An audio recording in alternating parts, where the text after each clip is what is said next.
চিটাগং কিংসের মালিক বলেছিল পারভেজ হোসেন ইমনকে তিনি 1 টাকাও দেননি, কারণ পারভেজ হোসেন ইমন নাকি তাকে খুশি করতে পারেনি।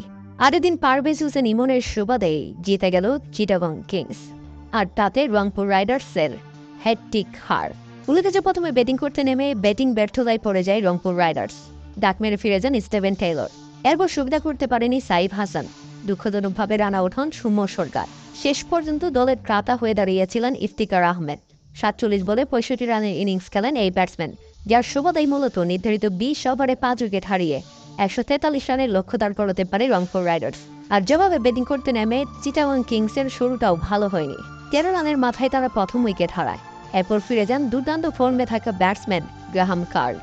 মোহাম্মদ মিথুন এসে ভালো শুরু করলেও সুবিধা করতে পারেনি। দলীয় 63 রানে ফিরে যান এই ব্যাটসম্যান।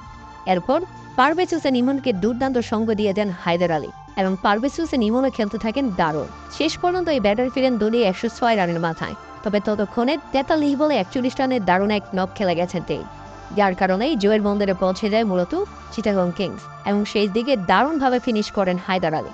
বদলে গেল পয়েন্ট টেবিলের চিত্র। ইতিমধ্যে চিটাগং কিংস 12 পয়েন্ট নিয়ে দুর্বার রাজশাহীকে টপকে চলে এসেছে পয়েন্ট টেবিলের 3 নম্বরে।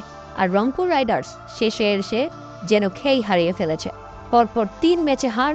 তবে কি এবারও রংপুর রাইডার্স কাপ নিতে ব্যর্থ হবে? প্রিয় দর্শক, আপনাদের মতামত অবশ্যই আমাদের কমেন্ট করে জানাবেন। সবচেয়ে বড় ব্যাপার হচ্ছে পারভেজ হোসেন ইমন তিনি কি তার পেমেন্ট এখন পাবেন? খুশি কি করতে পারলেন চিটাগং কিংসের মালিককে?